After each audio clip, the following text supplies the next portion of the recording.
Chapters 1409 Lu Weiyin, 1410 Formation Path Immortal Gu, True Inheritance, 1411 Green Claw Ghost Winged Lion, 1412 Dancer Hongye Chapter Start Chapter 1409 Lu Weiyin, किस्मत के आगे luck का जोर नहीं चलता। हाँ, थोड़ी गड़बड़ हुई तो क्या हुआ? फेरी जी वे ने बड़े हाई ग्रेसफुल और एलिगेंट अंदाज में मुस्कुराते हुए कहा। उसके हाथों में स्टार कॉन्स्टलेशन चेसबोर्ड पर हेवनली कोर्ट के डूगू इमोर्टल्स की तस्वीरें दिख रही थीं। इमोर्टल गू हाउस उड़ रहा था। दोनों हेवनली कोर्ट गू इमोर्टल्स के चेहरों पर गंभीर एक्सप्रेशंस दी, वो आपस में बात कर रहे थे। वो upper extreme heavenly eagle, black white overturning cloud का इस्तेमाल करके ब्लैक हेवन में भाग गया। लेकिन अभी के टाइम के हिसाब से पांचों रीजन्स में दिन हो चुका है। हम अभी व्हाइट हेवन में हैं, तो इसका मतलब ब्लैक हेवन हमारे ऊपर है। इसलिए हमें ऊपर की तरफ हेवनली विंची वॉल को पार करके ब्लैक हेवन में एंटर करना होगा। सही कहा। हमने इस अपर एक्सट्रीम हेवनली ईगल पर पहले से ही अपने इन्वेस्टिगेटिव मेथड्स यूज कर लिए हैं।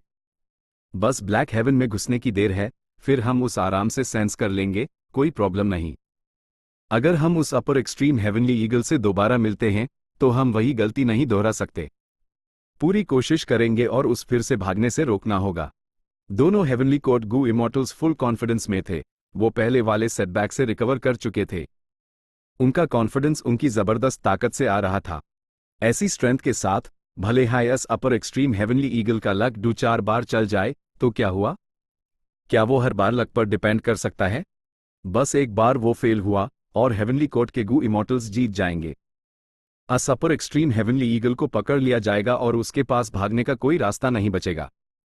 स्टार कॉन्स्टलेशन चेसबोर्ड हल्का सा हिला, सीन बदला और फंग जियोगे दिखने लगा। इस वक्त तक फंग जियोगे रिवर ऑफ टाइम से निकल चुका था। वो वेस्टर्न डेजर्ट में था। लेकिन इस बार क्योंकि उसने रिवर ऑफ टाइम की एक अलग ट्रिब्यूटरी यूज की थी, तो भले ही वो वेस्टर्न डेजर्ट में था, वो उसी रास्ते से वापस नहीं जा सकता था। फेरी जी वे ने यूज सलाह दी थी। फंग जियोगे इस वक्त फैंग युआन से काफी डर था। फंग जियोगे एक डाओ गार्डियन है। उसका लक एक अटल पहाड़ की तरह मजबूत है। सिर्फ इतने तगड़े लक वाले लोग हाई फैंग युआन जैसे इंसान का सामना कर सकते हैं। अगर मैं किसी और हेवनली कोर्ट गू इमोर्टल को भेजती तो सब गड़बड़ हो जाती। फैंग युआन उनके लक को दबा देता और उल्टा सिचुएशन का फायदा उठा लेता। फैंग युआन का अपर एक्सट्रीम हेवनली ईगल इसका साफ एग्जाम्पल है। वो Du heavenly court Gu immortal से बच निकला, तो सोचो फैंग युआन खुद क्या चीज है।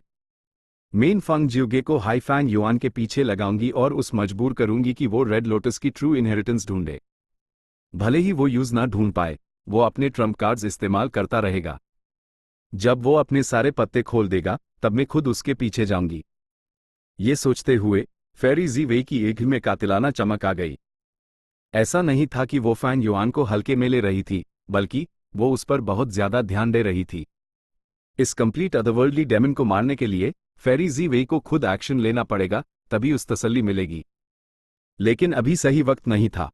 पहली बात, फैंग युआन के पास अभी भी छुपे हुए ट्रम्प कार्ड्स वो ऐसी कोई लाचार हालत में नहीं था। दूसरी बात, हेवनली कोर्ट को डिफेंड करना जरूरी था क्योंकि ड्यूक लॉन्ग हेवनली कोर्ट के अंदर स्पेक्ट्रल सोल की बॉडी को दबाने की कोशिश कर रहे थे। फेरी जी वे को पूरे सेंट्रल कॉन्टिनेंट पर नजर रखनी थी और ऑर्डर्स देकर सिचुएशन को कंट्रोल करना था। तीसरी बात, महान युग आने वाला था। सदर्न बॉर्डर में पहले से हाई अर्थ वे में झटके महसूस हो रहे थे। सेंट्रल कॉन्टिनेंट की लोकेशन बहुत हाई डिसएडवांटेजेस थी, उन्हें पूरी तैयारी करनी थी। भले हाई फैंग युआन ने सेल्फ लव इमोर्टल गू हासिल कर लिया था, वो फेरी जी वे के कंट्रोल से बाहर नहीं गया था। भले हाई अपर एक्सट्रीम हेवनली ईगल भाग गया था, उसका अभी भी पीछा किया जा रहा था, वो खतरे से बाहर नहीं था। फेरी जी वे को इन दोनों से ज्यादा चिंता रिवर ऑफ टाइम में मौजूद उस पत्थर के लोटस आइलैंड की थी। रेड लोटस की ट्रू इनहेरिटेंस अचानक से प्रकट होकर फिर से गायब क्यों हो गई? फेरी जी वे ने माथा सिकोड़ा, उस समझ नहीं आ रहा था। स्टार कॉन्स्टलेशन चेसबोर्ड के साथ वो इस दुनिया के 3 सबसे powerful wisdom path great experts में से एक थी। लेकिन इंसानी हिस्ट्री के सबसे रहस्यमयी रेड लोटस डेमन वेनरेबल के खिलाफ फेरी जी वे को अपनी नाकामयाबी और कमजोरी का एहसास हो रहा था। ओ रेड लोटस! फेरी जी वे ने एक गहरी सांस ली। वो जानती थी कि सभी डेमन वेनरेबल्स में से इस रेड लोटस डेमन वेनरेबल का हेवनली कोर्ट से सबसे गहरा कनेक्शन था।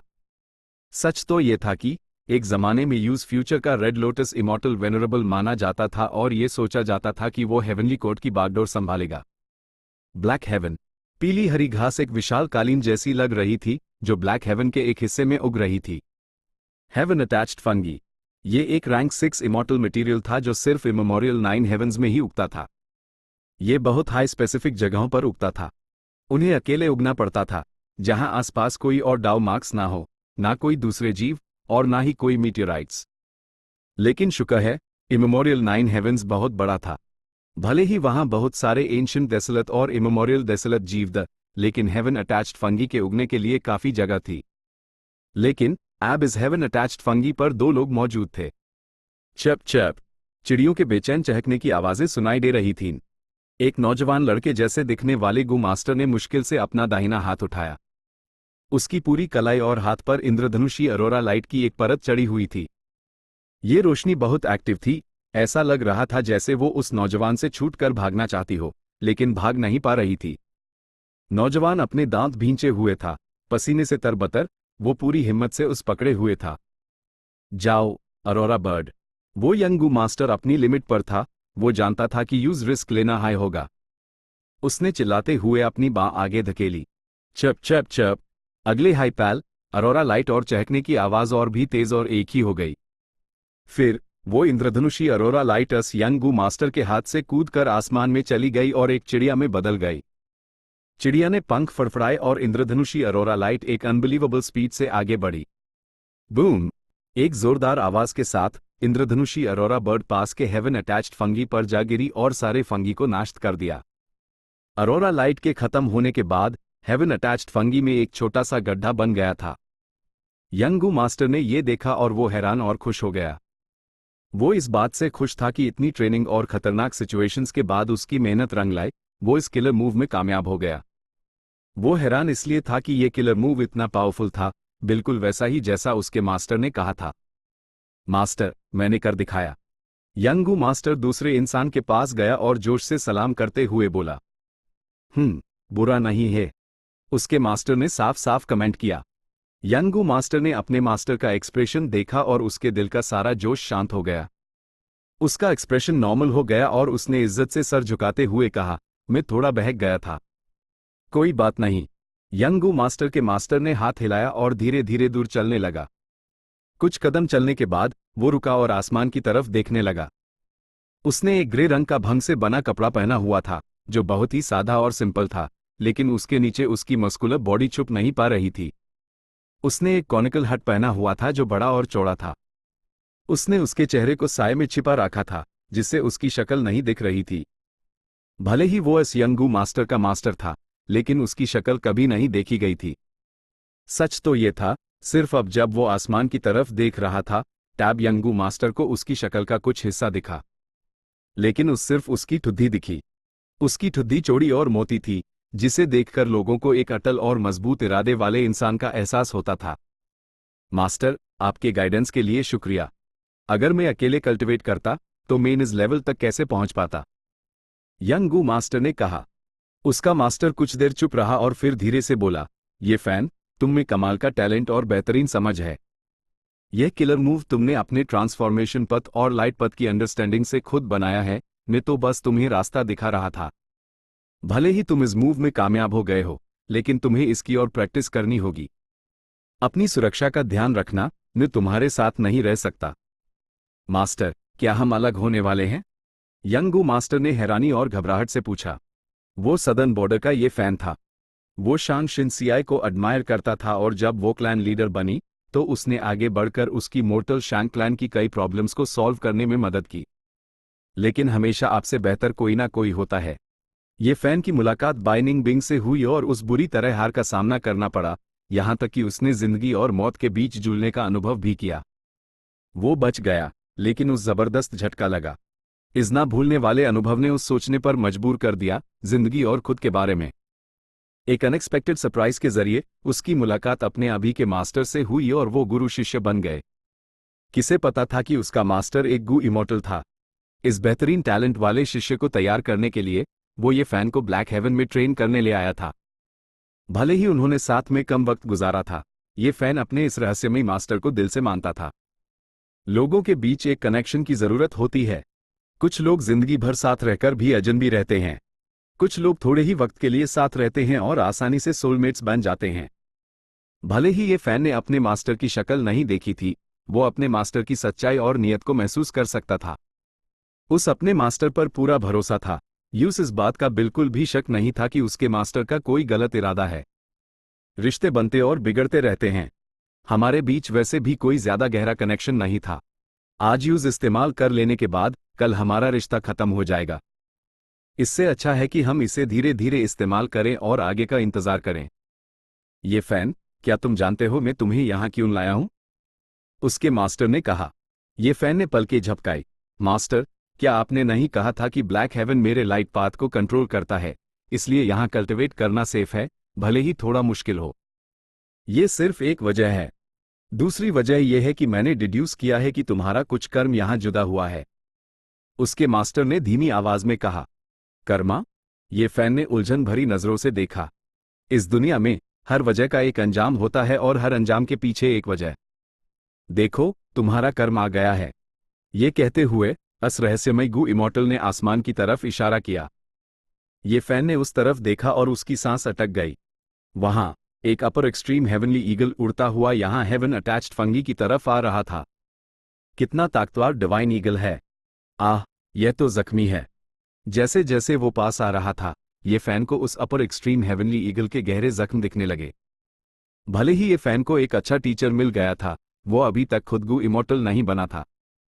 सच तो ये था कि आम रैंक 6 गु इमॉर्टल्स को भी इमेमोरियल डेसोलेट बीस्ट अपर एक्सट्रीम हेवनली ईगल के बारे में पता नहीं होता। अस अपर एक्सट्रीम हेवनली ईगल का दिमाग इस वक्त साफ नहीं था। उसके घाव भर रहे थे लेकिन अभी पूरी तरह ठीक नहीं हुए थे। भले ही उसने हेवनली कोर्ट के पीछा करने वालों को झटका दे दिया था, लेकिन ब्लैक हेवन और वाइट हेवन बहुत खतरनाक थे, कहीं भी सेफ नहीं था। जब उसने हेवन अटैच्ड फंगी को देखा, वो उस तरफ उड़कर आ गया, आराम करने के लिए कुछ कीमती वक्त पाने की कोशिश कर रहा था। लेकिन वो हेवन अटैच्ड फंगी पर लैंड नहीं कर पाया, वो कुछ हजार कदम दूर ही बेहोश हो गया। लेकिन ये फैन के मास्टर ने तेजी से एक्ट किया और इस अपर एक्सट्रीम हेवनली ईगल को पकड़ लिया। उसकी हथेली खुली थी और किसी अनजान मेथड का इस्तेमाल करके ये फैन की हैरान नजरों के सामने यह अपर एक्सट्रीम हेवनली ईगल छोटा और छोटा होता गया और ये फैन के मास्टर की हथेली पर एक चूस की तरह आ गिरा। ये फैन के रहस्यमयी मास्टर ने अपना दूसरा हाथ बढ़ाया और अपर एक्सट्रीम हेवनली ईगल को सहलाया। अचानक अस अपर एक्सट्रीम हेवनली ईगल के सारे जख्म गायब हो गए। वो एकदम रिलैक्स होकर गहरी नींद में सो गया। ये फैन, तुम अपने कर्म से बंधे हुए हो सकता है कि भविष्य में तुम्हारे लिए इसे सुझाने की चाबी यह अपर एक्सट्रीम हेवनली ईगल हाई हो। इसे अपने पास रखो, जब ये जागेगा तो ये तुम्हें ब्लैक हेवन से बाहर ले जाएगा और साउदर्न बॉर्डर वापस पहुंचा देगा। मास्टर अब जा रहा है। ये कहते हुए कॉनिकल हट और ग्रे कपड़ों वाला वो रहस्यमय गु इमॉर्टल आसमान की तरफ उड़ गया। मास्टर, अपना ख्याल रखिएगा। ये फैन ने उस छोटी चिड़िया अपर एक्सट्रीम हेवनली ईगल को लिया और तेजी से पीछा किया। उसकी आंखों में आंसू थे, वो काफी उदास था। वो हेवन अटैच्ड फंगी के किनारे तक उसका पीछा करता रहा। अपने मास्टर की छोटी होती हुई परछाई को देखते हुए उसने चिल्लाकर पूछा, मास्टर, क्या मैं आपका नाम जान सकता हूं? मेरा नाम लू वेयिन है। उसके मास्टर की आवाज उसके कानों में धीरे से सुनाई दी। मास्टर, लू वेयिन, ये फैन एकदम खोए हुए अंदाज में बड़बड़ाया। Chapter 1410 formation path immortal Gu true inheritance western desert. Fang Yuan ने अपनी एड़ी खोली। उसने एक जड़े ग्रीन जंगल देखा। वहां एक नीली झील थी, जैसे पीली रेत के समंदर में एक नीलाम हो। यह बेहद खूबसूरत था। यह एक छोटा सा ओएसिस था। यहां एक नेचुरल स्पिरिट स्प्रिंग था। ऐसे ओएसिस आमतौर पर एक मोर्टल प्लान की नींव होते थे। अगर कोई गु मास्टर यहां रहता और स्पिरिट स्प्रिंग को बचाए रखता, और अगर यह आगे बढ़ता, तो ये एक मीडियम साइज या बड़े साइज का ओएसिस भी बन सकता था। इंसान रहने के लिए ऐसी जगहों को चुनते थे जो उनके लिए सूटेबल हो, और साथ ही वो नेचुरल एनवायरनमेंट को अपनी ज़रूरतों के हिसाब से बदल भी देते थे। यह वेस्टर्न डेजर्ट में लोगों और नेचर के बीच का कोएग्जिस्टेंस था। लेकिन अब ये नया बना हुआ ओएसिस बर्बाद होने वाला था, क्योंकि फैंग युआन और बाकी लोग जब एक नई जगह के लिए निकलेंगे तो पीछे छोड़े गए सारे निशान मिटा देंगे। भले हाई अनपढ़ हेवनली कोर्ट के किलर मूव का असर था, उन्हें वेस्टर्न डेजर्ट में दुश्मनों से बचना था, खासकर जब हेवंस विल हर वक्त साजिशें रच रही थी। यह डिडक्शन आखिरकार कुछ रंग लाए। फैंग युआन ने हवा का एक झोंका छोड़ा, उस हल्की सी खुशी महसूस हुई। जब से उसने इनएक्सटिंग्विशेबल स्टार टारगेट की ताकत देखी थी, उसने इस प्रॉब्लम को सॉल्व करना शुरू कर दिया था। Immortal killer move self cleansing अच्छा था, यूज फिक्स टाइम पर बार बार इस्तेमाल करना पड़ता था, लेकिन फैंग युआन यूज मॉडिफाई करके एक परमानेंट मूव बना सकता था। फैंग युआन के पास इसके लिए फाउंडेशन था, क्योंकि वो एक विजडम पाथ ग्रैंड मास्टर था और सेल्फ क्लेंजिंग एक विजडम पाथ किलर मूव था, इसलिए वो यूज मॉडिफाई कर सकता था। और उसके पास एक क्रूशियल इमॉर्टल गू था। इसी इमॉर्टल गू की वजह से फैंग युआन को इतना कॉन्फिडेंस था। यह इमॉर्टल गू था परसिवियरेंस। रैंक 7 परसिवियरेंस इमॉर्टल गू का इफेक्ट था दूसरे इमॉर्टल गू या किलर मूव्स की ड्यूरेशन को बढ़ाना। फॉर एग्जाम्पल, जब फैंग युआन एक एंशिएंट स्वॉर्ड ड्रैगन बनता था, तो उसकी स्वॉर्ड लाइट ड्रैगन ब्रेथ हर बार अलग से निकालनी पड़ती थी। लेकिन अगर वो परसिवियरेंस इमॉर्टल गू का इस्तेमाल करता, तो वो स्वॉर्ड लाइट ड्रैगन ब्रेथ लगातार इस्तेमाल कर सकता था, जब तक कि उसका गला अपनी लिमिट तक ना पहुंच जाए। परसिवियरेंस इमॉर्टल गू सेल्फ क्लेंजिंग के मॉडिफिकेशन के लिए बिल्कुल एक था। हाल ही में फैंग युआन इधर उधर घूमते हुए डिड्यूस कर रहा था, और अब उस आखिरकार कुछ रिजल्ट्स मिल गए थे। वो इमॉर्टल गू परसिवियरेंस को इस सेल्फ क्लेंजिंग किलर मूव का दूसरा कोर बनाने में कामयाब हो गया था। इस तरह सेल्फ क्लेंजिंग को लंबे समय तक इस्तेमाल किया जा सकता था। यह फैंग युआन के अनफेवरेबल डाउ मार्क्स को लगातार हटाता रहेगा। लेकिन ये सारे डाउ मार्क्स साफ करने के लिए काफी नहीं होगा। फैंग युआन की निगाहें गहरी थीं, वो रिलैक्स नहीं हुआ। वो जानता था कि एक और मुश्किल प्रॉब्लम आने वाली थी। भले ही सेल्फ क्लेंजिंग को लगातार इस्तेमाल किया जा सके, फैंग युआन के पास इंतजार करने का टाइम नहीं था।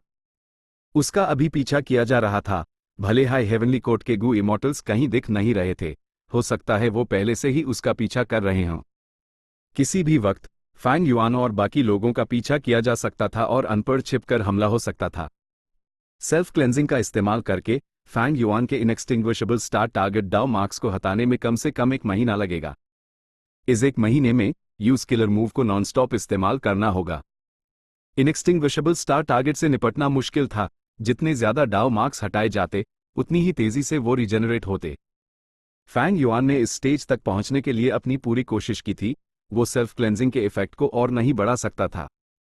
सिचुएशन के हिसाब से मुझे हर वक्त भागते रहना होगा।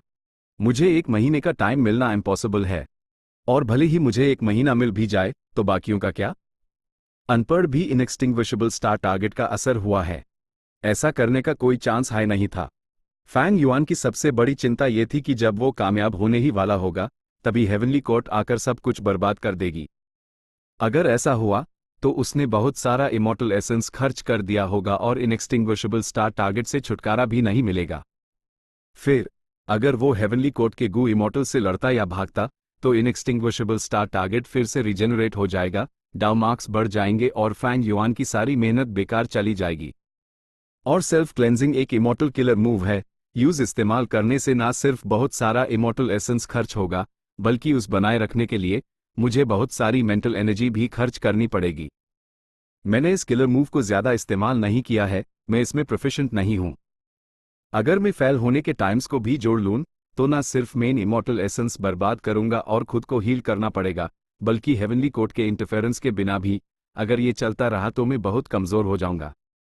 लैंग या ब्लेस्ड लैंड में भागना भी इम्पॉसिबल है। ना सिर्फ मेन हेवनली कोर्ट की निगरानी में हूं और लंग या ब्लेस्ड लैंड की लोकेशन एक्सपोज कर दूंगा, बल्कि सफर बहुत लंबा है, वहां जाने में बहुत खतरा है। वहां सिर्फ हेवनली कोर्ट और हेवंस विल हाई नहीं, नॉर्दर्न प्लेन्स में लॉन्जेविटी हेवन भी है।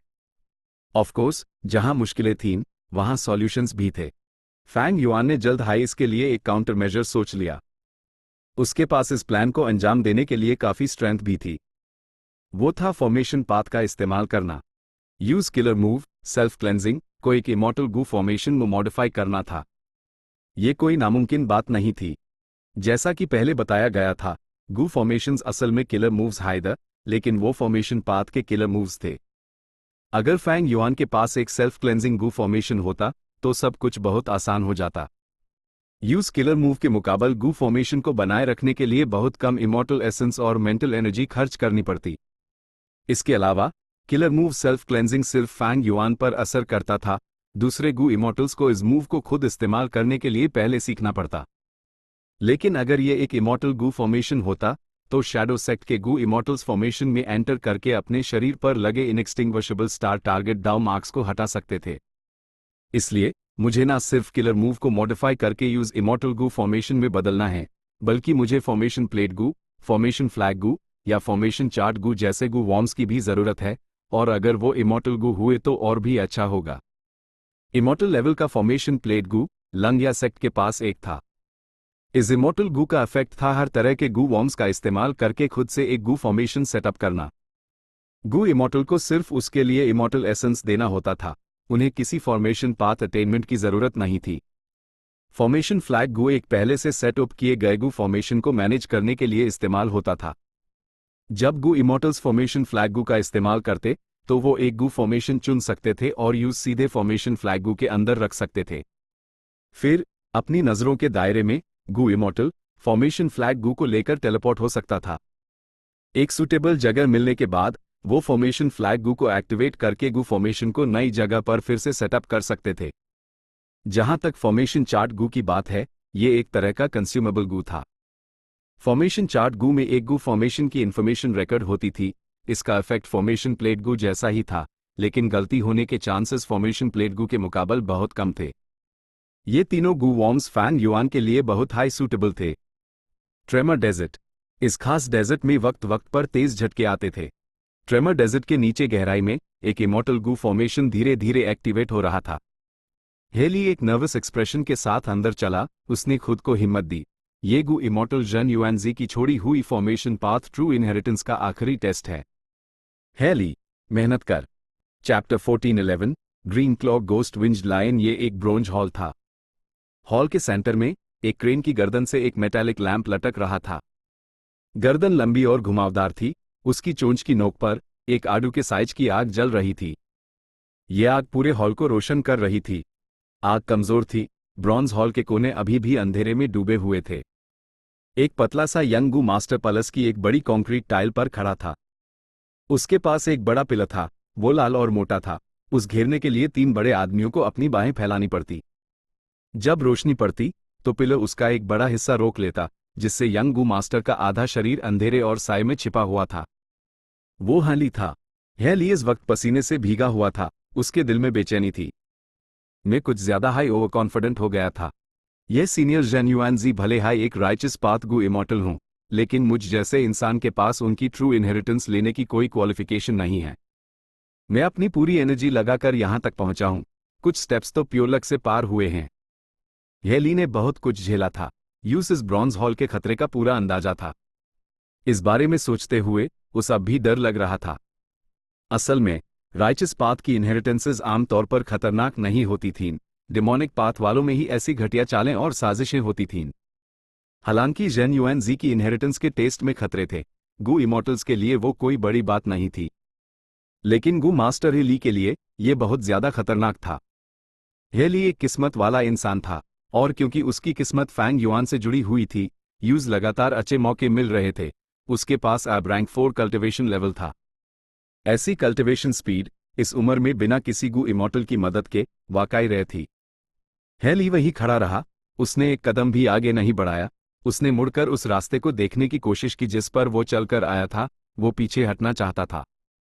ये जन युआनजी की गू इमॉर्टल ट्रू इनहेरिटेंस उसके लिए बहुत हाई लेवल थी, भले ही ये लालच देने वाली थी। हेली अब होश में आ चुका था और रियलिटी का सामना कर रहा था।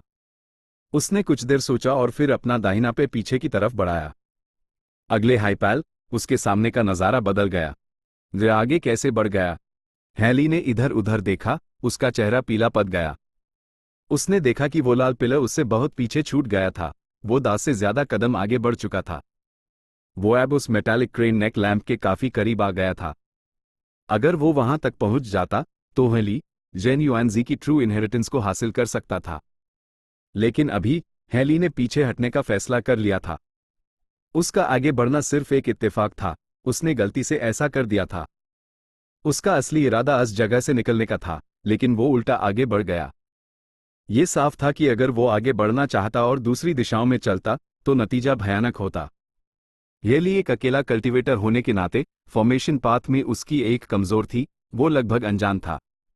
अच्छे शब्दों में कहें तो वो एक बिना ट्रेनिंग वाला कल्टीवेटर था जिसके पास सिर्फ कुछ सस्ते ट्रिक्स थे, वो यहां तक अपनी इंटेलिजेंस, अपने शांत फैसलों और पूरे लक की वजह से पहुंचा था। इन सब चीजों में लक का सबसे बड़ा हाथ था, और इसी वजह से हेली का कॉन्फिडेंस कम होता जा रहा था। क्योंकि लक भरोसेमंद नहीं होता। अगर कोई अक्लमंद इंसान सिर्फ लक के भरोसे काम करे तो वो सिर्फ जुआ खेल रहा है। उफ, मैं अब अपनी जान दांव पर लगा रहा हूं। लगता है दाईं तरफ पीछे हटना ज्यादा सेफ है। हेली ने ऑब्जर्व किया, इस पॉइंट पर वो क्लूलेस था। वो सिर्फ अपनी फीलिंग्स के हिसाब से चल रहा था। तो वो पीछे हटा। स्वूश। उसके सामने का नजारा फिर बदला। नतीजा हैरान करने वाला था, क्योंकि इस बार वो और भी आगे बढ़ गया था। अब वो दर्जनों कदम आगे था। कामयाबी का प्रतीक, वो मेटालिक क्रेन नेक लैंप, अब उसके बहुत करीब था। हेली अब अपनी बाहें फैलाकर उस लगभग छू सकता था। ऑफ कोर्स, वो अभी भी कामयाबी से थोड़ा दूर था, और इस छोटी सी दूरी का मतलब सब कुछ था। हेली हिचकिचाया। इस सिचुएशन का सामना करते हुए उसका डगमगाना लाजमी था। आखिरकार कामयाबी उसके सामने थी, बस एक कदम बाकी था। लेकिन क्या ये सच में सही है? हेली गहरी सोच में डूब गया। वक्त तेजी से गुजरा, लेकिन उसे ऐसा लगा जैसे सिर्फ एक पाल ही बीता हो। इस मुश्किल फैसले ने उस पसीने से तर कर दिया, लेकिन आखिर में उसकी अकाल ने उसके दिल के लालच पर काबू पा लिया। कल्टीवेशन के रास्ते पर कोई बैंड करके किस्मत पर कैसे भरोसा कर सकता है? हेली ने एक सांस छोड़ी। उसने अपने शरीर को ढीला छोड़ा। उसका पूरा मेंटल स्टेट शांत हो गया। उसने पीछे हटने का रास्ता ढूंढना शुरू कर दिया। यह ब्रॉन्ज हॉल सिर्फ फॉर्मेशन स्पेस से बना था। यह इस पलस जैसा ही था जिसमें फैंग युआन सदर्न बॉर्डर के सुपर ड्रीम रेल्म गू फॉर्मेशन में रहता था। हेली इस वक्त गू फॉर्मेशन के सेंटर में था, लेकिन पीछे हटने का रास्ता अब बहुत साफ था। यहां तक कि हेली, जिसके पास फॉर्मेशन पाथ की EEKH कम थी, वो भी बता सकता था। हेली का दिमाग साफ था। वो पीछे हटने के इस रास्ते पर चल पड़ा और मेटालिक क्रेन नेक लैंप से दूर होता गया। मैं उम्मीद करता हूं कि आगे का सफर भी इतना ही सिंपल और स्मूथ हो। हेली ने सोचा ही था कि अचानक उसके सामने का नजारा बदल गया। वो ये देखकर शॉक्ड रह गया कि वो सीधे उस मेटालिक क्रेन नेक लैंप के सामने प्रकट हो गया था। क्या क्या हुआ है? हेली कुछ समझ नहीं पा रहा था। लैंप के अंदर एक विल धीरे धीरे जाग उठी। एक बूढ़ी आवाज हेली के दिमाग में एक नींद से जागी हुई सी टोन में बोली, बुरा नहीं, बुरा नहीं, किस्मत वाले, तुम फॉर्मेशन को पार करके मेरे सामने आने में कामयाब रहे। इससे साबित होता है कि तुम ट्रू इनहेरिटेंस पाने के काबिल हो। हेली बेहद शर्मिंदा था। मेन तो असल में जाना चाहता था। आवाज और साफ और एक हो गई। ही, यह जेन युआनजी का हाई इरादा था जब उन्होंने ये फॉर्मेशन बनाया था। जब मेटालिक क्रेन नेक लैंप तुम्हारे बेहद करीब हो, तो आगे बढ़ने का हर फैसला गलत होता है। सिर्फ एक ऐसा गू इमॉर्टल जिसके पास कमाल की अकाल और फॉर्मेशन पथ की गहरी एक हो, वही ये समझेगा। आगे बढ़ने का एक ही रास्ता है, पीछे हटना। या शायद वो गू इमॉर्टल्स जिनके पास फॉर्मेशन पाथ की EEKH कम हो लेकिन वो जानते हों कि कब पीछे हटना है, उन्हें अपने समझदारी भरे फैसले की वजह से ट्रू इनहेरिटेंस पाने का मौका मिल सकता है। हेली आखिरकार समझ गया, इसका मतलब मैं दूसरी कैटेगरी में हूं। और क्या आप सीनियर जेन युआनजी की विल नहीं हैं? बिल्कुल नहीं, मेन फॉर्मेशन स्पिरिट इमॉर्टल गू हूं। मुझे सीनियर जेन युआनजी ने बनाया था, मेरे बारे में कोई नहीं जानता था। आवाज ने जारी रखा। हेली को समझ नहीं आया। Formation spirit? तुम्हें समझ नहीं आया? ब्लेसड लैंड्स में लैंड स्पिरिट्स होते हैं, ग्रोटो हेवंस में हेवनली स्पिरिट्स होते हैं, तो गू फॉर्मेशंस में नेचुरली फॉर्मेशन स्पिरिट्स भी हो सकते हैं। तुम एक गू मास्टर क्यों हो? तुम गू इमॉर्टल नहीं हो? अचानक फॉर्मेशन स्पिरिट चिल्लाया। माफ कीजिए, मैं सच में यहां इत्तेफाक से आ गया हूं। अगर मेन ट्रू इनहेरिटेंस पाने के काबिल नहीं हूं, तो क्या मैं जा सकता हूं? हेली ने अजीब तरह से मुस्कुराते हुए कहा। फॉर्मेशन स्पिरिट कंफ्यूज हो गया। यकीन नहीं होता, तुम गू इमॉर्टल नहीं हो। तुमने बीच के स्टेप्स कैसे पार किए? सिर्फ लक से। तुम्हारा लक कितना अच्छा होना चाहिए। Oh no, oh no. हेली ने सोचा कि फॉर्मेशन स्पिरिट उसके लक की तारीफ करने वाला है। फॉर्मेशन स्पिरिट ने जोर से कहा, यह तो बहुत बुरा हुआ। जेन युआनजी ने एक गू इमॉर्टल उत्तराधिकारी चुनने का प्लान बनाया था। तुम्हारे पास इमॉर्टल एसेंस नहीं है। तुम फॉर्मेशन के नीचे दबे immemorial desolate beast green claw ghost winged lion को कंट्रोल नहीं कर सकते। तुमने ट्रू इनहेरिटेंस हासिल कर ली है। ये गू फॉर्मेशन ऐप टूटने वाला है, लेकिन तुम इस green claw ghost winged lion को काबू नहीं कर सकते। तो क्या तुम भागने नहीं वाले? नहीं, तुम तो भाग भी नहीं सकते, है ना? हम बर्बाद हो गए, तुम बर्बाद हो गए, सोचो कि मेरा नया मास्टर जिसने अभी अभी ट्रू इनहेरिटेंस पाए है, वो ऐसे ही मरने वाला है। नहीं, कोई ना कोई रास्ता जरूर होगा। हैली इस तरह हार नहीं मानना चाहता था। कोई उम्मीद नहीं है, स्ट्रेंथ का फर्क बहुत ज्यादा है। उफ। फॉर्मेशन स्पिरिट गू से बना फॉर्मेशन स्पिरिट इस मामले में बहुत पेसिमिस्टिक था। जैसा उसने कहा था, गू फॉर्मेशन टूटना शुरू हो गया, पूरा ब्रॉन्ज हॉल खोखला होने लगा। लैंप तैरता हुआ हैली के कंधे पर आ गिरा। असली एनवायरनमेंट सामने आ गया। ये डेजर्ट के नीचे एक बहुत बड़ा गड्ढा था। बड़ी मात्रा में रेत गिरने लगी। इमॉर्टल गू फॉर्मेशन के सपोर्ट के बिना ये इंसान द्वारा बनाई गई गुफा कॉलेप्स होने लगी। हैली के पास भागने की कोई जगह नहीं थी। उसके सामने एक पहाड़ के साइज का green claw ghost winged lion जमीन पर फैला हुआ था। वो अभी सो रहा था। अगर वो एक गू इमॉर्टल होता तो वो जेन युआनजी के अरेंजमेंट्स के मुताबिक यूज काबू कर सकता था। अगर वो ना भी कर पाता तो वो यूज सुलाए रख सकता था ताकि वो उत्तराधिकारी को परेशान ना करे। ये भी जेन युआनजी के टेस्ट का हाई एक हिस्सा था। Green claw ghost winged lion एक इमेमोरियल डेसोलेट बीस्ट था। अगर उत्तराधिकारी काफी काबिल होता तो वो इस green claw ghost winged lion को कंट्रोल कर सकता था। लेकिन हैली नहीं था। इतना ही नहीं, हो सकता है कि वो उल्टा इसका शिकार बन जाए। रेत गिरती रही, green claw ghost winged lion पर गिरी और उस जागा दिया। हैली ने जोर से हमला किया, लेकिन उसका mortal killer move green claw ghost winged lion पर एक बेअसर हवा के झोंके की तरह लगा। Green claw ghost winged lion ने आगे छलांग लगाई और अपना मुंह खोला। हैली को पूरा निगल गया। चैप्टर 14-12 डांसर होंगे। आसमान में एक खूबसूरत लाल बादल उड़ रहा था। आगे ग्रीन गोस्ट डेजर्ट है। डांसर होंगे अपने लाल बादल पर लेटी हुई थी और उसने आराम से अपनी एयर बैंड कर ली थी। उसका शरीर कर्वी था और उसने पीले धागों वाली एक लाल डांसिंग ड्रेस पहनी हुई थी। उसका पेट, उसकी बाहें और पैर भी खुले हुए थे। उसकी कलाइयों और टखनों पर सोने के जड़े के कंगन थे। उसकी उंगलियों में कई रत्नों वाली अंगूठियां थीं, नीली, हरी और लाल, जो एक दूसरे की खूबसूरती को बढ़ा रही थीं। उसकी यूं में एक गहरी कशिश थी। उसकी आईब्रोज मोटी और लंबी थीं। उसकी यूं में हल्की हरी रोशनी थी। भले ही वो आधी बैंड थीं, वो अब भी बहुत आकर्षक लग रही थी। एक हल्का सा लाल नकाब उसके आधे चेहरे को ढके हुए था। उसकी एक ही नाक और लाल होठ नकाब के पीछे छुपे द, जिसे देखकर लोगों के मन में ये जानने की इच्छा होती थी कि उस नकाब के पीछे आखिर है क्या। डांसर होंग यून, वो एक रैंक 7 की आकर्षक फीमेल गू इमॉर्टल थी। वो कभी वेस्टर्न डेजर्ट में घूमने वाली एक डीमनेस थी, लेकिन बदकिस्मती से उसने एक राइचस पाथ के रैंक 8 ग्रेट एक्सपर्ट से पंगा ले लिया। नाजुक वक्त पर 1000 ट्रांसफॉर्मेशंस एंसेस्टर ने यूज बचाया। उसी मौके का फायदा उठाकर डांसर होंग यून 1000 ट्रांसफॉर्मेशंस एंसेस्टर की कॉन्क्यूबाइंस में से एक बन गई। लेकिन बदकिस्मती से वो उसके टाइप की नहीं थी। भले ही वो बहुत खूबसूरत और सेक्सी थी, 1000 ट्रांसफॉर्मेशंस एंसेस्टर के दिल में उसका दर्जा फेरी स्वेबो से नीचे था। तेज हवाएं उसके कानों के पास से गुजर रही थीं। लाल बादल रुई की तरह नरम था लेकिन बहुत लचीला भी। डांसर होंग यू के लिए उस पर लेटना बहुत आरामदायक था। यह डांसर होंग यू का सिग्नेचर मेथड था, immortal killer move, dancing red cloud. भले ही आमतौर पर उसके फेरी स्वेबो के साथ अच्छे रिश्ते नहीं थे, यहां तक कि वो छिप छिप कर एक दूसरे से बहुत ज्यादा कम्पीट भी करती थीं, लेकिन अब फेरी स्वेबो मुसीबत में थी तो डांसर होंग यू को अपने सबसे तेज मेथड का इस्तेमाल करके उस बचाने जाना पड़ रहा था। वो जाना नहीं चाहती थी, ऑफ कोर्स, लेकिन अब उसके साथ 1000 ट्रांसफॉर्मेशंस एंसेस्टर की विल भी थी। यह विल यहां सिर्फ डांसर होंग यू की मदद करने के लिए नहीं थी, बल्कि इस पर नजर रखने के लिए भी थी। जब तक ये विल आसपास थी, डांसर होंग यू को फेरी स्वेबो को बचाने के लिए अपनी पूरी जान लगा देनी थी। लाल बादल अपने रास्ते पर चलता रहा, ग्रीन गोस्ट डेजर्ट के ऊपर आसमान में पहुंच गया। जल्द ही मौसम बदल गया। काले बादल दिखने लगे।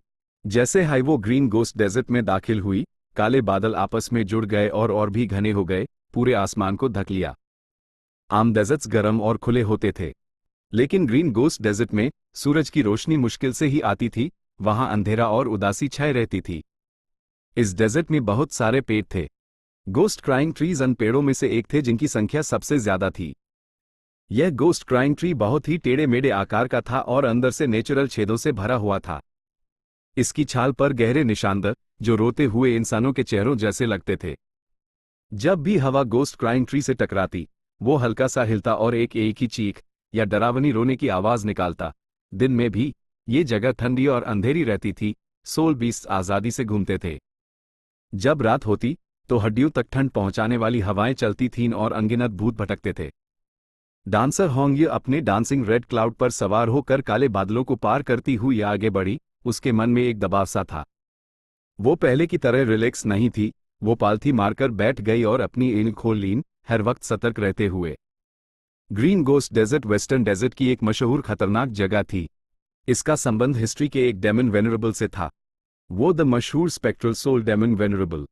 स्पेक्ट्रल सोल डेमन वेनरेबल के वेनरेबल बनने से पहले उन्होंने यहां एक सुपर क्लैन से जंग लड़ी थी। उन्होंने इस वेस्टर्न डेजर्ट के वुडपाथ क्लैन ओवरलोड के सभी गू इमॉर्टल्स को मार डाला था जो यहां मौजूद थे।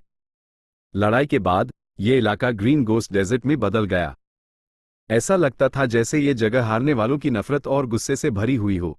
वो अपनी भयानक किस्मत के प्रति दुख और शोक से भरे हुए थे। ये एक मनहूस जमीन थी।